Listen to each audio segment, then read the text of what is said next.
Epílogo. E depois? Grindal reuniu às pressas o que precisava em seu novo palácio. De sua mesa, pegou um pequeno angreal que Mezana lhe oferecerá em troca de informações. Tinha o formato de uma pequena faca de marfim esculpida. Ela perderá seu anel de ouro no ataque de Altor. Grindal jogou na mochila e, em seguida, arrebatou um maço de papéis de sua cama. Nomes de contatos, olhos e ouvidos, tudo o que ela conseguirá lembrar do que fora destruído no Monte Natrin.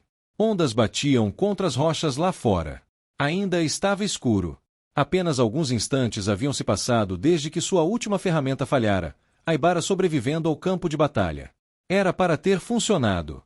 Ela estava em sua elegante mansão a algumas léguas de Eboldar. Agora que Semirage se fora, Grindal começara a impor algumas condições à sua nova e infantil imperatriz. Ela teria que abandonar esses planos agora. Perrin Aybara havia escapado. Ela se sentiu atordoada. Um plano perfeito após o outro se concretizara. E então, ele havia escapado. Como? A profecia. Ela havia dito. Aquele idiota, pensou Grindal, guardando os papéis na mochila. E aquele idiota do manto branco. Ela estava suando. Não deveria estar suando. Ela jogou alguns terangreal de sua mesa na mochila e então vasculhou seu armário em busca de mudas de roupa. Ele poderia encontrá-la em qualquer lugar do mundo. Mas talvez um dos reinos espelho das pedras do portal. Sim. Lá, suas conexões não eram. Ela se virou, com os braços cheios de seda, e congelou. Uma figura estava parada na sala. Alta, como uma coluna, vestida com vestes negras. Sem olhos. Lábios sorridentes da cor da morte. Grindal caiu de joelhos, jogando as roupas para o lado. O suor escorria pela têmpora até a bochecha. Grindal, disse o alto Mirdraal. Sua voz era terrível, como os últimos sussurros de um moribundo. Você falhou, Grindal. Shaidar Ara. Muito ruim. Eu, disse ela, lambendo os lábios secos. Como transformar isso em vitória? Está de acordo com o plano. É apenas um. Eu conheço seu coração, Grindal. Posso sentir o gosto do seu terror. Ela fechou os olhos com força. Mezana caiu, sussurrou Shaidar Ara. 3 escolhidos, destruídos por suas ações. O projeto constrói uma rede de fracassos, uma estrutura de incompetência. Eu não tive nada a ver com a queda de Mezana. Nada. Grindal, o pico de sonho estava lá. Aqueles que lutaram com Mezana disseram que tentaram se mover, para atrair as Aes Sedai para um local onde sua armadilha pudesse ser acionada. Elas não deveriam lutar na Torre Branca. Elas não podiam sair. Por sua causa. Izão. Uma ferramenta que lhe foi dada. A falha é sua, Grindal. Ela lambeu os lábios novamente. Sua boca inteira estava seca. Tinha que haver uma saída. Tem um plano melhor, mais ousado. Você ficará impressionado. Altor pensa que estou morta, então eu posso. Não. Uma voz tão baixa, mas tão horrível. Grindal percebeu que não conseguia falar. Algo havia lhe tirado a voz. Não, continuou Shaidar Ara. Esta oportunidade foi dada a outro. Mas Grindal, você não será esquecido. Ela olhou para cima, sentindo uma onda de esperança. Aqueles lábios mortos sorriam abertamente, aquele olhar sem olhos fixo nela. Ela sentiu uma sensação horrível de afundamento. Não, disse Shaidar Ara, eu não esquecerei de você, e você não esquecerá o que vem a seguir. Ela regalou os olhos e então uivou quando ele estendeu a mão para ela. O céu tremeu, a grama ao redor de Perrin tremeu. Aquela grama estava manchada de preto, assim como no mundo real. Até o sonho do lobo estava morrendo. O ar estava cheio de aromas que não lhe pertenciam. Uma fogueira queimando. Sangue secando. A carne morta de uma fera que ele não reconhecia. Ovos apodrecendo. Não, pensou ele. Não, não será. Ele reuniu suas forças. Aqueles aromas desapareceriam. E desapareceram, substituídos pelos aromas do verão. Grama, ouriços, besouros, musgo, ratos, pombos de asa azul, tentilhões roxos. Eles apareceram, explodindo de vida em um círculo ao seu redor. Ele cerrou os dentes. A realidade se espalhou como uma onda, a escuridão desaparecendo das plantas. Acima dele, as nuvens ondularam e depois se dissiparam. A luz do sol desceu. Os trovões se acalmaram. E Hopper está vivo, pensou Perrin. Ele está.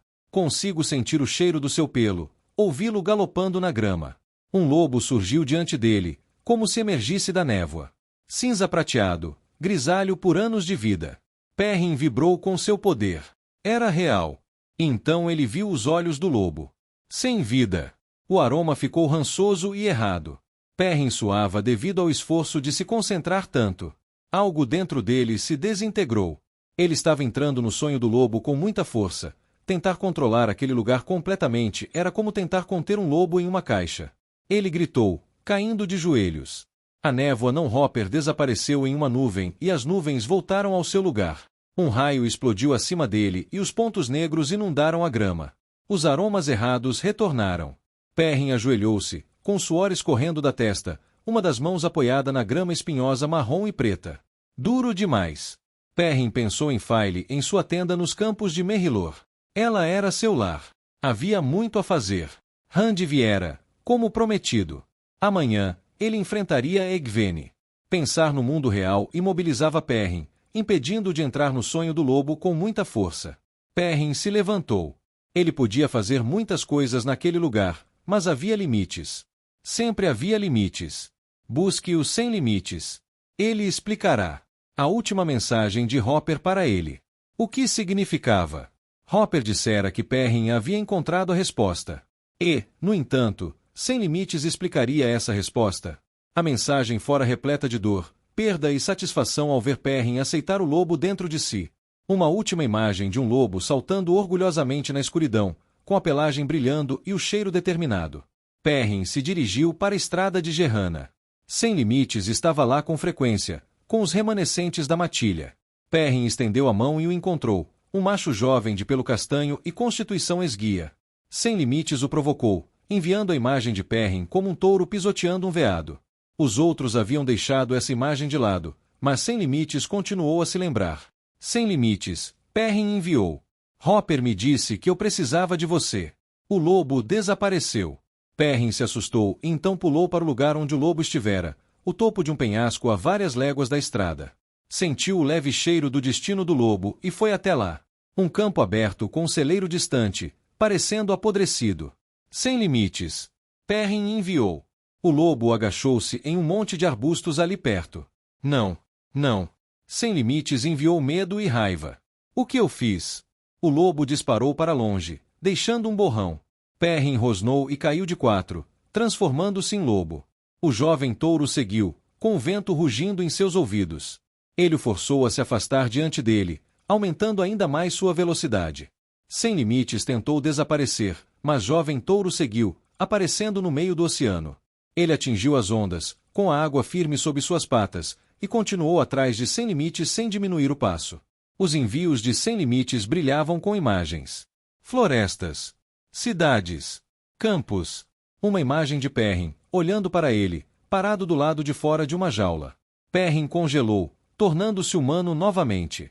Ele permaneceu sobre as ondas ondulantes, elevando-se lentamente no ar. O quê? Aquele envio fora de um Perrin mais jovem. E Moiraine estivera com ele. Como o Sem Limites poderia ter? E de repente, Perrin soube.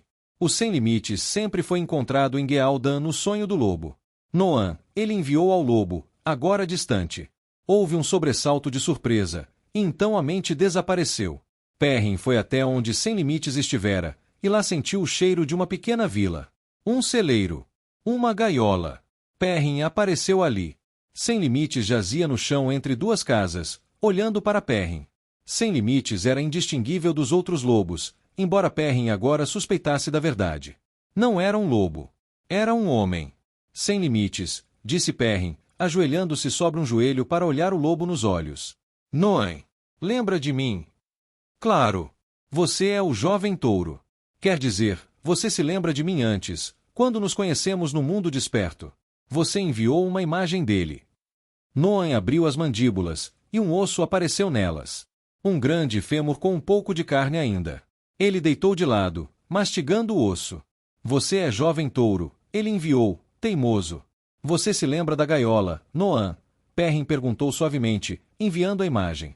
A imagem de um homem, com as roupas imundas meio rasgadas, trancado em uma cela de madeira improvisada pela família. Noan congelou, e sua imagem oscilou momentaneamente, tornando-se a de um homem. A imagem do lobo retornou imediatamente, e ele rosnou um rosnado baixo e perigoso. Eu não trago à tona os maus momentos para te irritar, Noan, disse Perrin. Bem, eu sou como você. Eu sou um lobo. Sim, disse Perrin. Mas nem sempre. Sempre. Não, disse Perrin com firmeza. Você já foi como eu. Pensar diferente não significa que seja. Aqui está, jovem touro, Noan enviou. Aqui está. Era verdade. Porque Perrin estava insistindo nessa questão. Mas Hopper o havia enviado para cá. Porque Sem Limites deveria ter a resposta. Vê-lo, saber quem ele era, trouxe de volta todos os medos de Perrin. Ele havia feito as pazes consigo mesmo, mas ali estava um homem que se entregará completamente ao lobo. Era disso que Perrin tinha tanto medo. Era isso que havia criado a divisão entre ele e os lobos. Agora que ele havia superado isso, por que Hopper o mandaria para lá? Sem Limites sentiu o cheiro da confusão. O osso desapareceu e Sem Limites apoiou a cabeça nas patas, olhando para Perrin. Noan, com a mente quase perdida, só pensava em se libertar e matar. Ele representava um perigo para todos ao seu redor. Não havia mais nada disso. Sem Limites parecia em paz. Quando libertaram Noan, Perrin temeu que o homem morresse rapidamente, mas ele parecia vivo e bem. Vivo, pelo menos. Perrin não conseguia avaliar muito sobre seu bem-estar pela aparência do homem no sonho com o lobo. Ainda assim, a mente de Sem Limites estava muito melhor agora. Perrin franziu a testa para si mesmo. Moiraine dissera que não restava nada do homem Noan na mente da criatura. Sem Limites, disse Perrin. O que você acha do mundo dos homens? Perrin foi imediatamente atingido por uma rápida sucessão de imagens. Dor. Tristeza. Colheitas morrendo. Dor. Um homem grande e corpulento, meio bêbado, espancando uma bela mulher. Dor. Um incêndio. Medo. Tristeza. Vão. Perrin cambaleou para trás. Sem Limites continuou enviando as imagens. Uma após a outra. Um túmulo. Um túmulo menor ao lado, como se fosse para uma criança. O fogo aumentando. Um homem, irmão de Noan, Perrin o reconheceu, embora o homem não parecesse perigoso na época, enfurecido. Era uma inundação, demais. Perrin uivou. Um lamento pela vida que Noan levará, um canto fúnebre de tristeza e dor. Não é de se admirar que este homem preferisse a vida de um lobo. As imagens cessaram e Sem Limites virou a cabeça. Perrin se viu ofegante. Um presente, Sem Limites enviou. Pela luz, sussurrou Perrin. Foi uma escolha, não foi? Você escolheu o lobo de propósito. Sem Limites fechou os olhos. Sempre pensei que ele me levaria embora se eu não tomasse cuidado, disse Perrin. O lobo é paz, enviou Sem Limites. Sim, disse Perrin, colocando a mão na cabeça do lobo. Eu entendo. Este era o equilíbrio para o Sem Limites. Diferente do equilíbrio para Elias. E diferente do que Perrin havia encontrado. Ele compreendia. Isso não significava que a maneira como ele se deixou perder o controle não fosse um perigo. Mas era a peça final que ele precisava entender. A peça final de si mesmo. Obrigado, Perrin enviou. A imagem do lobo jovem touro e do homem Perrin, parados lado a lado, no topo de uma colina, com o mesmo cheiro. Ele enviou essa imagem para fora, com a maior força possível. Para o infinito, para os lobos próximos. Para qualquer um que quisesse ouvir. Obrigado. Dovian disse Tovia Sagain, disse Ouvir, jogando os dados. Eles rolaram pelo chão de lona da tenda. Ouvir sorriu quando eles surgiram. Todos pontos pretos, sem linhas onduladas ou triângulos. Uma jogada de sorte, de fato. Ouvir moveu sua peça ao longo do tabuleiro de tecido do jogo Cobras e Raposas que seu pai havia feito para ele. Ver aquele tabuleiro o magoava todas as vezes. Lembrava-o do pai. Mas ele manteve a boca fechada e não deixou ninguém saber. Guerreiros não choram. E, além disso, um dia ele encontraria aquele Shaido que matara seu pai. Então Ouvir se vingaria. Era o tipo de coisa que um homem fazia quando era guerreiro. Ele imaginou que Mate o ajudaria, depois que ele terminasse tudo aquilo na última batalha. Ele ficaria em dívida com Ouvir até lá, e não apenas por todo o tempo que Ouvir passará como mensageiro pessoal de Mate. Pelas informações que ele lhe dera sobre as cobras e as raposas. Talmane sentou-se em uma cadeira ao lado de Ouvir. O homem estoico lia um livro, prestando apenas uma leve atenção ao jogo. Ele não era nem de longe tão bom de jogar quanto Noah ou Tom. Mas, afinal, Talmanes não fora enviado para brincar com Over, mas sim para vigiá-lo. Mate não queria que Over soubesse que ele havia ido para a torre de Genjei, deixando Over para trás. Bem, Over não era tolo e sabia o que estava acontecendo. Ele não estava louco, não de verdade. Noah era uma boa opção, e se Mate só conseguisse levar 3, bem, Noah lutava melhor que Over. Então fazia sentido que ele fosse. Mas da próxima vez, Over escolheria. E aí era melhor que Mate fosse gentil, ou ficaria para trás. Sua vez, Talmanes, disse Over. Talmanes resmungou algo, estendendo a mão e jogando o punhado de dados sem perder o lugar no livro. Ele era um sujeito legal, embora um pouco rígido. Over não escolheria um homem como ele em uma boa noite de bebedeira e caça às criadas. Assim que Over tivesse idade suficiente para sair para beber e caçar criadas. Ele imaginou que estaria pronto em mais um ano ou algo assim. Over moveu as cobras e raposas e pegou os dados para o próximo lançamento. Ele já tinha descoberto tudo. Havia muito Shaido por aí, e ele não fazia ideia de como encontrar aquele que matara seus pais. Mas os Aelfin sabiam responder perguntas. Ele ouvirá Mate falando sobre isso. Então Over iria buscar suas respostas e rastrearia o homem. Fácil como cavalgar. Ele só precisava treinar com a banda antes, para poder lutar bem o suficiente para ver o que precisava ser feito. Ele jogou os dados. Mais uma rodada completa. Over sorriu, movendo sua peça de volta para o centro do tabuleiro, meio perdido em pensamentos e sonhando com o dia em que finalmente se vingaria, como era de se esperar. Ele moveu sua peça por mais uma linha e então congelou. Sua peça estava no centro. Eu ganhei! Exclamou. Talmanes ergueu os olhos, o cachimbo abaixando-se entre os lábios. Inclinou a cabeça, olhando para o tabuleiro. Queime-me! Murmurou. Devemos ter contado errado, ou... Contado errado. Quer dizer... Talmanes parecia atordoado. Você não pode vencer. O jogo não pode ser vencido. Simplesmente não pode. Isso era um absurdo. Por que Over pagaria se não pudesse ganhar? Ele sorriu, olhando para o tabuleiro. As cobras e as raposas estavam a um lance de pegar sua peça e fazê-lo perder. Mas desta vez, ele tinha ido até o anel externo e voltado. Ele tinha vencido. Ainda bem. Ele já estava achando que nunca conseguiria. Over se levantou, esticando as pernas. Talmanes desceu da cadeira, agachou-se ao lado do tabuleiro e coçou a cabeça, enquanto a fumaça saía distraidamente da ponta do cachimbo. Espero que Mate volte logo, disse Over. Tenho certeza de que sim, disse Talmanes. Sua tarefa para Sua Majestade não deve demorar muito mais. Essa era a mentira que haviam contado a Over, que Mate, Tom e Noah tinham saído em alguma missão secreta para a rainha. Bem, esse era só mais um motivo para Mate ficar em dívida com ele. Honestamente, Mate podia ser tão formal às vezes, agindo como se Over não conseguisse se cuidar. Over balançou a cabeça, caminhando até a lateral da tenda, onde uma pilha de papéis de Mate aguardava seu retorno. Ali, espiando entre dois deles, Over notou algo interessante. Um pouco de vermelho, como sangue. Ele estendeu a mão e tirou uma carta gasta de entre duas folhas. Estava lacrada com um pouco de cera. Over franziu a testa, virando a pequena carta. Ele vira Mate carregando-a por aí. Por que não a abrirá? Isso era pura grosseria. Setali se esforçara para explicar o decoro a Over, embora a maior parte do que ela disse não fizesse sentido, ele apenas assentiu para que ela o deixasse se aconchegar a ela. Tinha certeza de que se deve abrir as cartas que as pessoas lhe enviam e responder gentilmente. Ele virou a carta novamente, deu de ombros e rompeu o lacre. Over era o mensageiro pessoal de Mate, com tudo o que era oficial. Não era de se admirar que Mate às vezes esquecesse as coisas, mas era trabalho de Over cuidar dele. Agora que Lopin se fora, Mate precisaria de cuidados extras. Era um dos motivos pelos quais Over permanecia na banda. Ele não tinha certeza do que Mate faria sem ele. Ele desdobrou a carta e retirou um pequeno pedaço de papel duro de dentro. Franziu a testa, tentando decifrar as palavras. Estava ficando bom na leitura, principalmente por causa de Setali, mas algumas palavras lhe davam trabalho. Coçou a cabeça.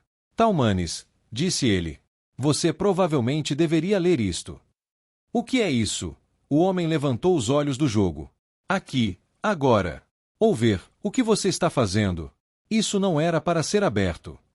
O homem se levantou e foi até o papel para arrancar dos dedos de Over. Mas... Olver começou. Lord Mate não abriu, disse Talmanes. Ele sabia que isso nos envolveria na política da Torre Branca. Ele esperou todas aquelas semanas. Agora veja o que você fez. Será que conseguimos enfiá-lo de volta lá dentro? Talmanes, disse Olver insistentemente. Acho que é importante. Talmanes hesitou. Pareceu dividido por um instante, depois segurou a carta para que a luz a iluminasse melhor. Leu-a rapidamente, com o ar de um menino roubando comida da carroça de um vendedor ambulante e enfiando-a na boca antes que pudessem descobri-lo. Talmanes sussurrou uma maldição baixinho. Leu a carta novamente e praguejou mais alto. Pegou sua espada na lateral da sala e saiu correndo da tenda. Deixou a carta no chão. Olver a examinou novamente, pronunciando as palavras que não havia entendido da primeira vez. Matrim, se você está abrindo isto, então eu estou morta. Eu tinha planejado retornar e liberá-lo do seu juramento em um único dia. No entanto, há muitas complicações potenciais para minha próxima tarefa, e uma grande chance de eu não sobreviver. Eu precisava saber que havia deixado alguém para trás que pudesse ver este trabalho concluído. Felizmente, se há uma coisa em que acredito poder confiar, é na sua curiosidade. Suspeito que você tenha resistido alguns dias antes de abrir esta carta, o que é tempo suficiente para eu ter retornado, se quisesse. Portanto, esta tarefa recai sobre você. Há um portal em Caemim. Ele é guardado, barricado e considerado seguro. Mas não é. Uma enorme força da Cria das Sombras avança pelos caminhos em direção a Caemim. Não sei exatamente quando partiram, mas deve haver tempo para detê-los. Você precisa alcançar a rainha e convencê-la a destruir o portal. Isso é possível. Emparedá-lo não bastará.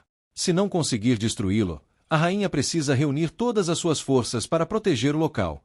Se você falhar nisso, temo que Caemim estará perdida antes do fim do mês. Atenciosamente, Verin Matim. Olver coçou o queixo. O que era um portal? Ele achou ter ouvido Mate e Tom falando sobre eles. Pegou a carta e saiu da tenda. Talmanes estava do lado de fora da tenda, olhando para o leste, em direção a Caemim. Uma névoa avermelhada pairava no horizonte, um brilho sobre a cidade. Um brilho maior do que o que estivera lá em outras noites. Luz, nos proteja, sussurrou Talmanes. Está queimando. A cidade está queimando. Ele balançou a cabeça, como se estivesse tentando clareá-la, e então gritou, as armas. Trollocs em Caemim. A cidade está em guerra. As armas, homens. Queimem-me, temos que entrar na cidade e salvar aqueles dragões. Se eles caírem nas mãos da sombra, estaremos todos mortos. Olver abaixou a carta entre os dedos, com os olhos arregalados. Trollocs em Caemim. Seria como Shaido em Cairhien, só que pior. Ele correu para a tenda de Mate, tropeçando no tapete, e se jogou de joelhos ao lado do catre. Puxou apressadamente as costuras laterais. A lã enfiada lá dentro se projetava para fora pela abertura. Ele estendeu a mão, procurando algo, e puxou a grande faca que havia escondido ali. Estava envolta em uma bainha de couro. Ele a havia pegado de um dos intendentes da banda, Bergevin, quando não estava olhando. Depois de Cairhien, Olver jurou a si mesmo que nunca mais se provaria covarde. Agarrou a grande faca com as duas mãos, com os nós dos dedos brancos, e saiu correndo da tenda. Era hora de lutar. Barriga cambaleou ao passar rastejando pelo toco de uma árvore caída. O sangue de sua testa pingava no chão, e as urtigas salpicadas de preto pareciam absorvê-lo, alimentando-se de sua vida. Ele levou a mão trêmula à testa. A bandagem estava encharcada. Não havia tempo para parar. Não havia tempo. Ele se obrigou a se levantar e rapidamente atravessou a folhagem marrom.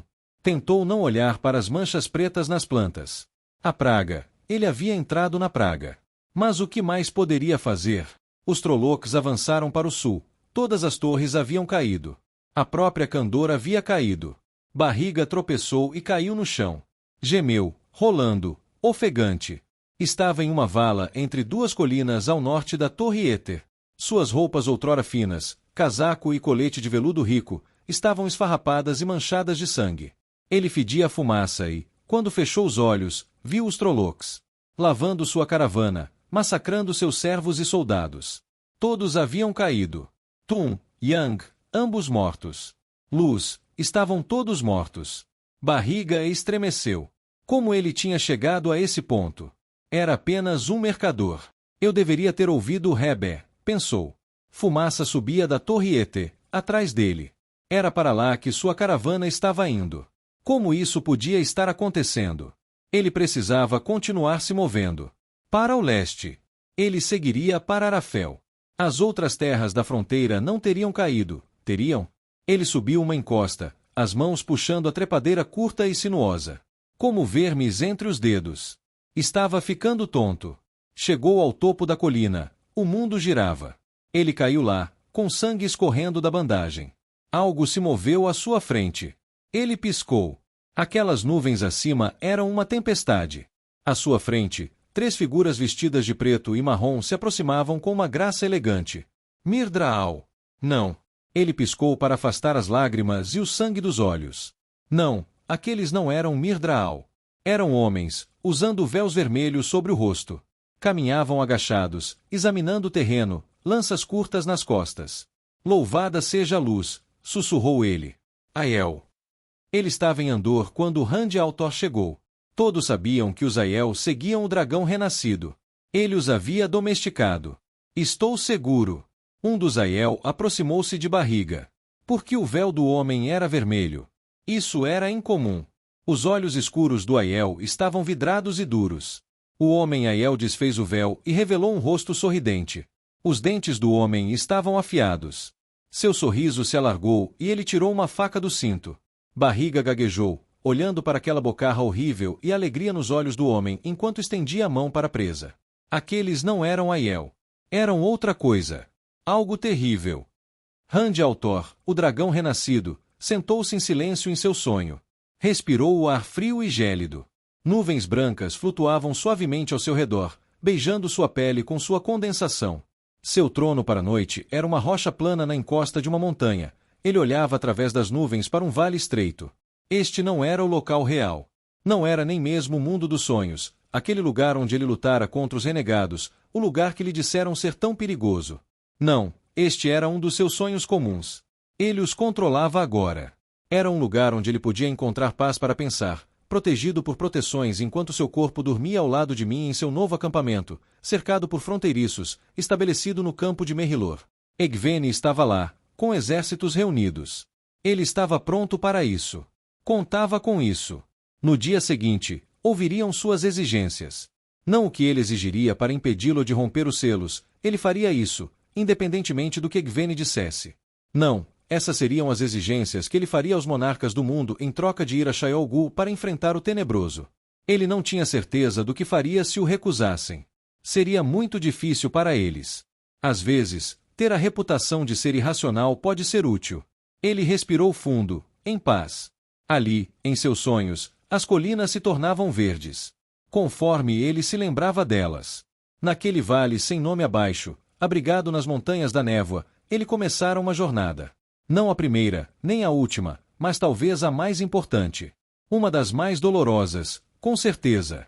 E agora eu volto, sussurrou ele. Eu mudei de novo.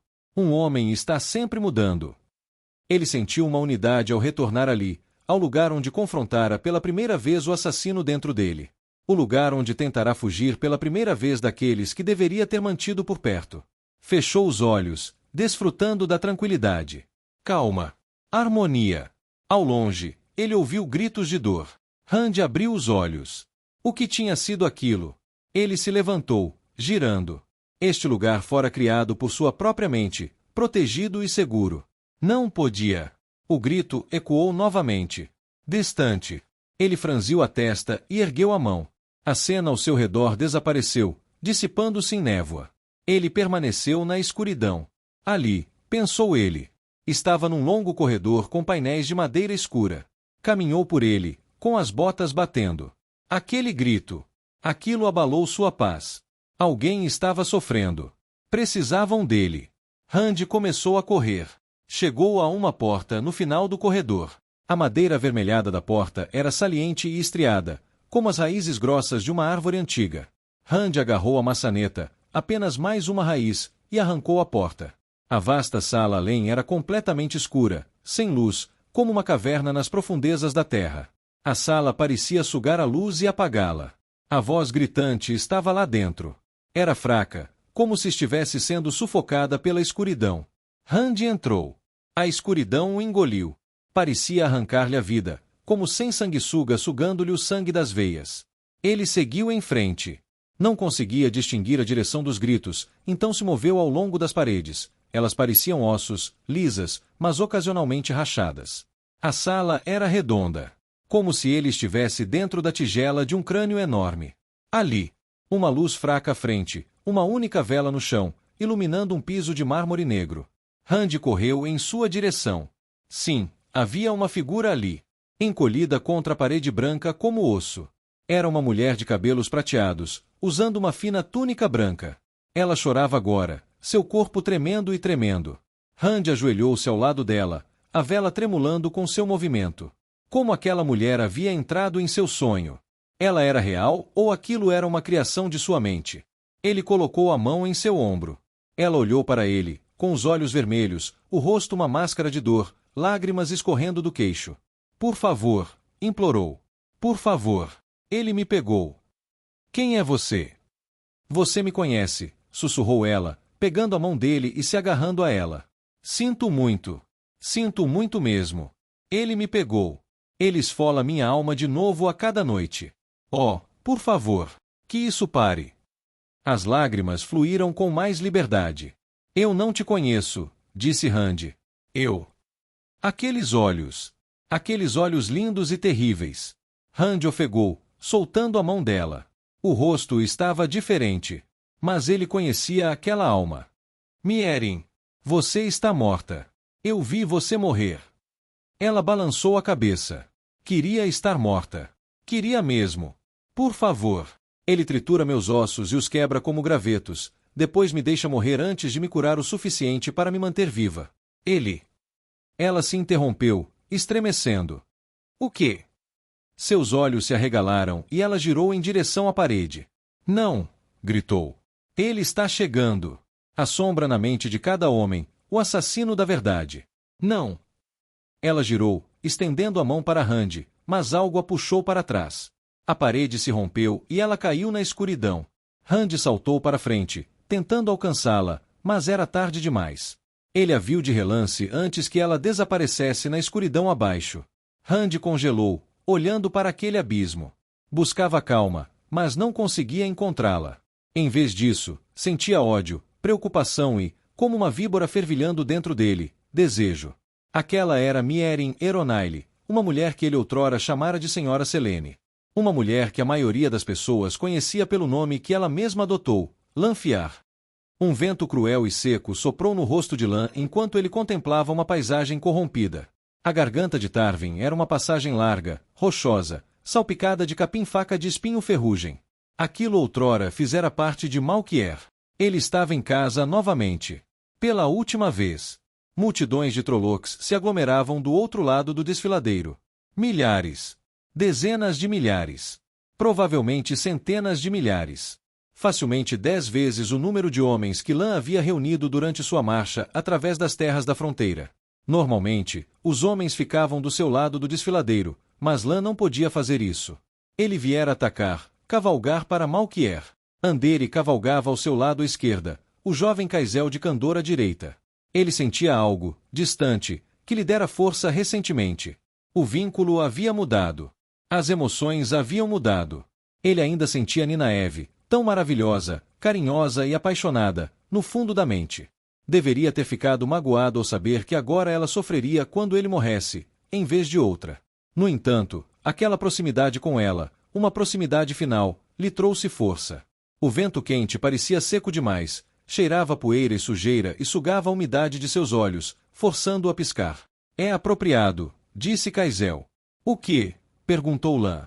Que devemos atacar aqui? Sim, disse Lan. Talvez, disse Kaisel. Mas é ousado. Mostra a sombra que não seremos derrotados, que não nos acovardaremos. Esta é a sua terra, Lorde Mandragora. Minha terra, pensou ele. Sim, era. Ele empurrou Mandar para frente. Eu sou Aula Mandragora, berrou Lan. Senhor das 7 torres, defensor da muralha dos primeiros fogos, portador da espada dos 1000 lagos. Já me chamaram An-Alem, mas rejeito esse título, pois não estou mais sozinho. Tema-me, sombra. Tema-me e saiba. Voltei para buscar o que é meu. Posso ser um rei sem terra, mas ainda sou um rei. Ele rugiu, erguendo a espada. Uma aclamação surgiu atrás dele. Ele enviou uma última e poderosa sensação de amor a Ninaeve ao incitar Mandarba a galopar. Seu exército seguiu, cada homem montado, um ataque de Kandori, Arafelin, Xenaranos e Saldianos. Mas, acima de tudo, Malquiere. Lã não se surpreenderia se ele tivesse recrutado todos os homens vivos de seu antigo reino que ainda pudessem empunhar uma arma. Eles cavalgavam, aplaudindo, brandindo espadas e brandindo lanças. Seus cascos eram como um trovão, suas vozes, o estrondo das ondas, seu orgulho mais forte que o sol escaldante. Eram 12.000 homens fortes. E atacaram uma força de pelo menos 150.000. Este dia será lembrado com honra, pensou Lã, galopando em direção a ele. A última carga da Garça Dourada. A queda dos Malquiere. O fim havia chegado. Eles o enfrentariam de espadas erguidas. Eis que virá sobre o mundo que a prisão do maior se enfraquecerá, como os membros daqueles que a construíram. Mais uma vez, seu manto glorioso sufocará o padrão de todas as coisas, e o grande Senhor estenderá sua mão para reivindicar o que é seu. As nações rebeldes serão estéreis, seus filhos serão levados a chorar. Não haverá ninguém além dele, e aqueles que voltaram seus olhos para sua majestade. Naquele dia, quando o louco de um olho percorrer os salões do luto, e o primeiro entre os vermes erguer a mão para trazer a liberdade àquele que destruirá, chegarão os últimos dias do orgulho do ferreiro caído. Sim, e o lobo quebrado, aquele que a morte conheceu, cairá e será consumido pelas torres da meia-noite. E sua destruição trará medo e tristeza aos corações dos homens, e abalará a própria vontade deles. E então, o Senhor do entardecer virá.